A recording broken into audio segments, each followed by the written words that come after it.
Imagine buying your dream home, the one you worked your entire life to afford, and before you even sleep a single night in it, a letter arrives.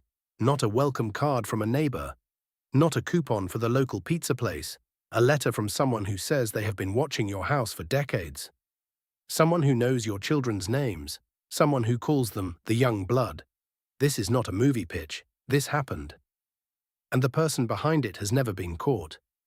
In June 2014, Derek and Maria Broaddus closed on a 6-bedroom Dutch colonial home at 657 Boulevard in Westfield, New Jersey, for $1.3 million. For Derek, a kid from a working-class town in Maine who had climbed to senior vice president at a Manhattan insurance firm, it was proof the American dream was real. For Maria, it was a homecoming. She had grown up in Westfield, and this house was blocks from her childhood home. Their 3 children, ages 5, 8, and 10, were already arguing about which fireplace Santa Claus would use. Everything about this story was supposed to be perfect. 3 days after closing, Derek was at the house alone, painting late into the evening.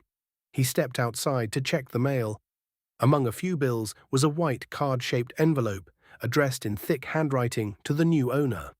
Inside was a typed letter that began warmly, "Dearest new neighbor at 657 Boulevard. Allow me to welcome you to the neighborhood." But within a few lines, the warmth curdled. The writer claimed their family had watched the house for generations. Their grandfather in the 1920s, their father in the 1960s. And now it was their turn. The letter knew things it should not have known. It identified the family's Honda minivan. It described the renovation workers. It mentioned the children. "You have children," the watcher wrote. "So far I think there are 3 that I have counted." And then came the line that hijacked the next 5 years of their lives. "Do you need to fill the house with the young blood I requested? Once I know their names, I will call to them and draw them to me." It was signed in a cursive font, "The Watcher." Derek called the police. An officer read the letter and said the only thing any rational person could. "What is this?"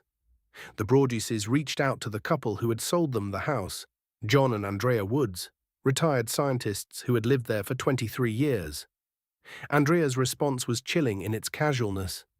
A few days before moving out, she said, they had received a letter from the Watcher too. Odd, but not threatening.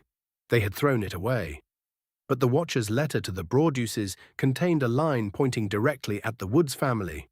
"I asked the Woods to bring me young blood, and it looks like they listened." For a moment, it felt like the case was already solved.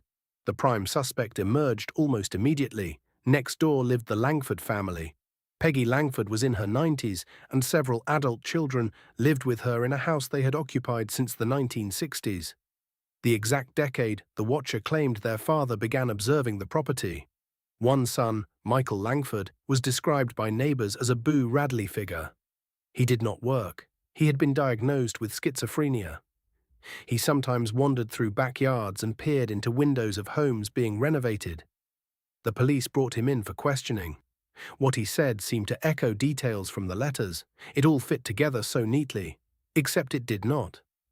Weeks passed. A second letter arrived, even more disturbing. This time the Watcher addressed Derek and Maria directly, misspelling their name as Broaddus, as though they had been close enough to overhear a contractor. The letter identified the 3 children by birth order and by their nicknames, the very names Maria had been calling across the yard. It asked about one child the Watcher had seen using an easel on an enclosed porch hidden from the street by vegetation. To see it, someone would have to be standing behind the house or right next door. The letter described the basement as a place where children would scream and never be heard. It asked who would sleep in which bedroom so the Watcher could plan better. The Broadduses stopped bringing their children to the house. They never moved in. A third letter came weeks later. "Where have you gone to? 657 Boulevard is missing you." The investigation expanded but kept collapsing.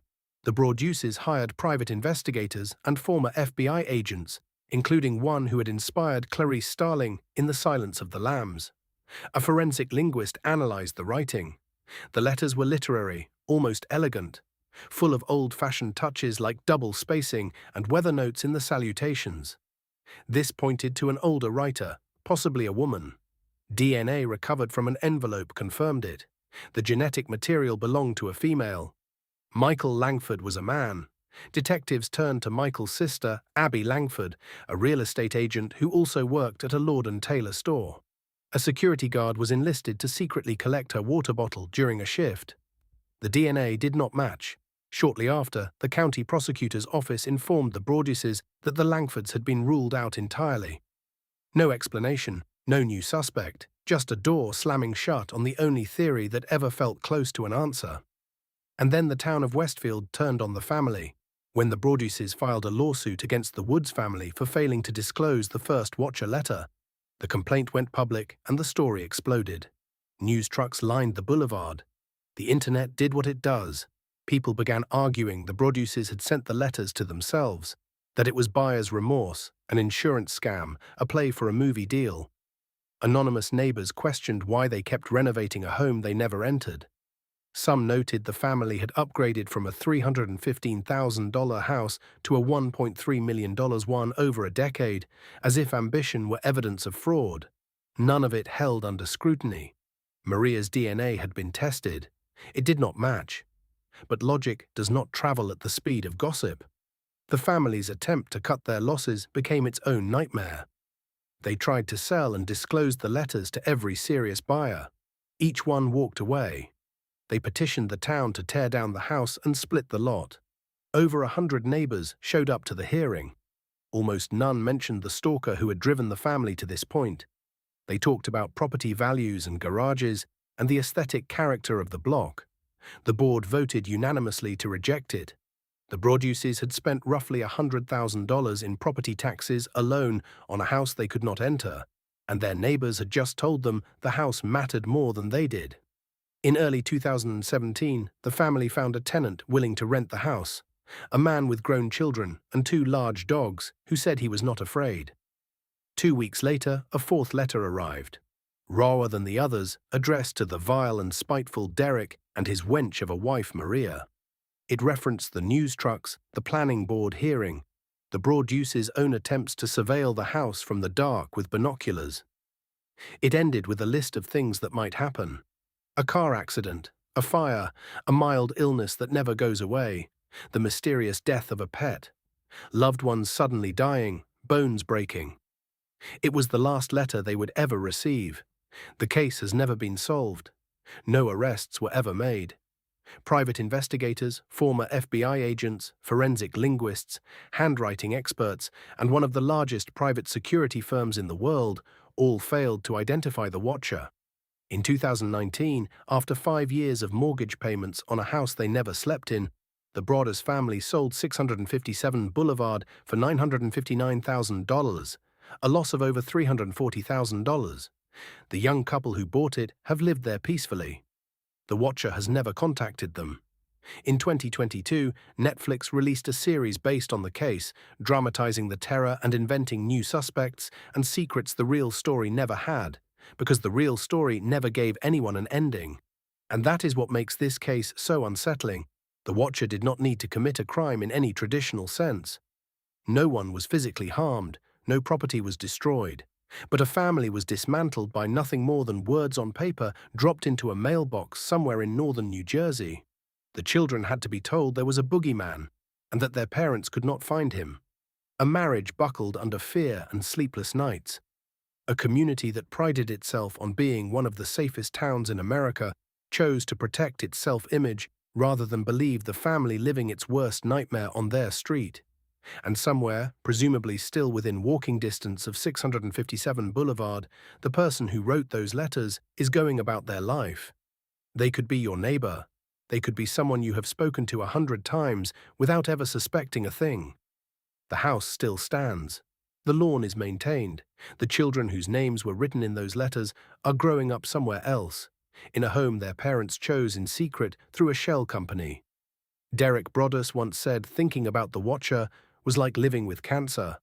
You think about it every single day, and the worst part is not the fear of what might happen. It is knowing that someone out there has carried this secret for over a decade without ever slipping, without ever being caught, and without ever feeling the need to stop. Some mysteries end with a name, a face, a confession.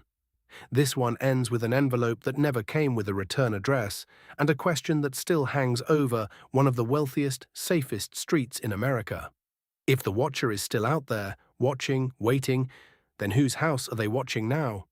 If you want more stories like this one, cases that were never solved and maybe never will be, subscribe to Night Unfolded. There are always more doors to open, and some of them, once opened, never close again.